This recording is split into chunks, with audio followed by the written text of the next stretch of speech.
দেশের নাট্যাঙ্গনে আলোচিত নাম কাজল আরেফিন অমি। বর্তমানে হাউ সুইট নাটক নিয়ে ব্যস্ত সময় পার করছেন নির্মাতা ও নাটকের আর্টিস্টগণ। আর এই নাটকের শুটিং করতে গিয়েই ঘটে গেল বিপদ। নাটকটির শুটিং করার সময় গুরুতর আহত হয়েছেন অভিনেতা অপূর্ব, পাভেল ও তাসনিয়া ফারিন। সামাজিক যোগাযোগ মাধ্যমে পোস্ট দিয়ে বিষয়টি নিশ্চিত করেছেন কাজল আরেফিন অমি। শুক্রবার 13 ডিসেম্বর অমি পোস্ট দিয়ে লিখেছেন, আমাদের হাউস সুইটের একটি দৃশ্য শুটিং করার সময় দুর্ভাগ্যবশত স্কুটি দিয়ে দুর্ঘটনা ঘটে।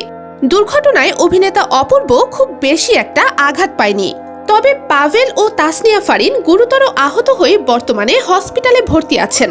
নির্মাতা জানায়, সাথে সাথে আমরা হাসপাতালে আসলে ডাক্তার নিশ্চিত করেন পাভেল, ফারিন এবং অপূর্ব ভাই এখন সম্পূর্ণ সুস্থ আছেন। আপাতত তারা হাসপাতালে ভর্তি আছেন। খুব দ্রুত আমরা আবার স্বাভাবিক কাজে ফিরতে পারবো। সবাই আমাদের জন্য দোয়া করবেন। কমেন্ট বক্সে ভক্ত অনুরাগীরা সুস্থতা কামনা করেছেন। এক ভক্ত লিখেছেন, দোয়া করি আপনারা পুরো টিম সুস্থতার সাথে আমাদের একটি ভালো কাজ উপহার দিতে পারেন। আরেকজন লিখেছেন, ফিয়ামানিল্লাহ, দোয়া রইল সবার জন্য। তবে অভিনেত্রী জানায়, দর্শকদের ভালোবাসার টানে দ্রুত সুস্থ হয়ে কাজে ফিরবে পুরো টিম। তো ভিউয়ার্স, আপনারা যারা আমাদের ভিডিওটি দেখছেন অবশ্যই তাদের জন্য দোয়া করবেন।